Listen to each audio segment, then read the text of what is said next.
Hello students, welcome to Daradeepa Counseling Guide channel. So ನಿನ್ನೆ 26/4/2026ಗೆ ಒಂದು ಕರ್ನಾಟಕ ಪರೀಕ್ಷಾ ಪ್ರಾಧಿಕಾರದವರು ಒಂದು ಪ್ರಕಟಣೆಯನ್ನು ರಿಲೀಸ್ ಮಾಡಿದ್ದಾರೆ.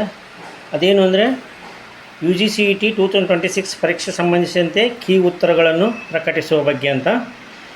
ಇದರ ಪ್ರಕಾರ UGCET 2026 ಪರೀಕ್ಷೆಯ ಭೌತಶಾಸ್ತ್ರ, ರಸಾಯನಶಾಸ್ತ್ರ, ಗಣಿತಶಾಸ್ತ್ರ ಮತ್ತು ಜೀವಶಾಸ್ತ್ರ ವಿಷಯಗಳಿಗೆ ಸಂಬಂಧಿಸಿದಂತೆ 23/4/2026 ಹಾಗೂ 24/4/2026 ಪರೀಕ್ಷೆಗಳು ನಡೆಸಲಾಗಿದ್ದು, ಸದರಿ ಪರೀಕ್ಷೆಯಲ್ಲಿನ 16 ವರ್ಷನ್ಗಳ ಕೀ ಉತ್ತರಗಳನ್ನು ಪ್ರಾಧಿಕಾರದ ವೆಬ್ಸೈಟ್ನಲ್ಲಿ ಅಭ್ಯರ್ಥಿಗಳ ಮಾಹಿತಿಗಾಗಿ ಪ್ರಕಟಿಸಿರುತ್ತಾರೆ.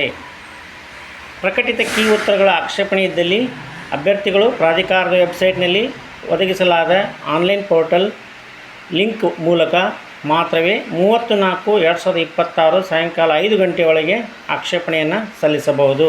ಅಂದರೆ ಕೀ ಉತ್ತರಗಳನ್ನು ಕೀ ಆನ್ಸರ್ ರಿಲೀಸ್ ಮಾಡಿದ್ದಾರೆ. ನಿಮ್ಮದೇನಾದರೂ ಅದಕ್ಕೆ ರಾಂಗ್ ಅಂತ ಅನಿಸಿದರೆ, ಅವರು ಮಾಡಿದ್ದು ರಾಂಗ್ ಅಂತ ಅನಿಸಿದರೆ ನೀವು ಆಕ್ಷೇಪಣೆಯನ್ನು ಸಲ್ಲಿಸಬಹುದು. ಅಂದರೆ ಆಕ್ಷೇಪಣೆ ಸಲ್ಲಿಸುವ ಸಂದರ್ಭದಲ್ಲಿ ಪತ್ರಿಕೆಯ ವಿವರ, ಅಂದರೆ ಯಾವ ಪೇಪರು, ಪರೀಕ್ಷೆಯ ದಿನಾಂಕ, ವರ್ಷನ್ ಕೋಡ್, ಪ್ರಶ್ನೆ ಸಂಖ್ಯೆ ಮತ್ತು ಪೂರಕ ದಾಖಲೆಗಳನ್ನು PDF ರೂಪದೊಳಗೆ, ಅಂದರೆ ಈ ಆನ್ಸರಿಗೆ, ಈ ಕ್ವಶನ್ಗೆ ಇದೇ ಆನ್ಸರು ಅಂತ ನೀವು ಅದಕ್ಕೇನೊಂದು ಪ್ರೂಫ್ ಕೊಡಬೇಕು.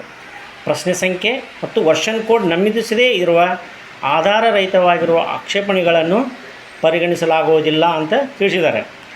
ಮತ್ತು ವಿಷಯ ತಜ್ಞರ ಸಮಿತಿಯು ಪರಿಶೀಲಿಸಿ ತೀರ್ಮಾನಿಸುವ ಕೀ ಉತ್ತರಗಳು ಅಂತಿಮವಾಗಿರುತ್ತವೆ.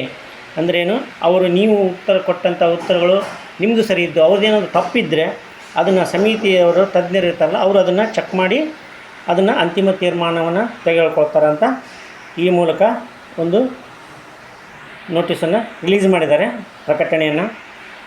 ಸೊ ನೀವು ಯಾರಾದರೂ ಇನ್ನೂ ನಮ್ಮ ಸಬ್ಸ್ಕ್ರೈಬ್ ಮಾಡಿಲ್ಲ ಅಂತಂದರೆ ನಮ್ಮ ಚಾನಲನ್ನು ಸಬ್ಸ್ಕ್ರೈಬ್ ಮಾಡಿ. Thank you.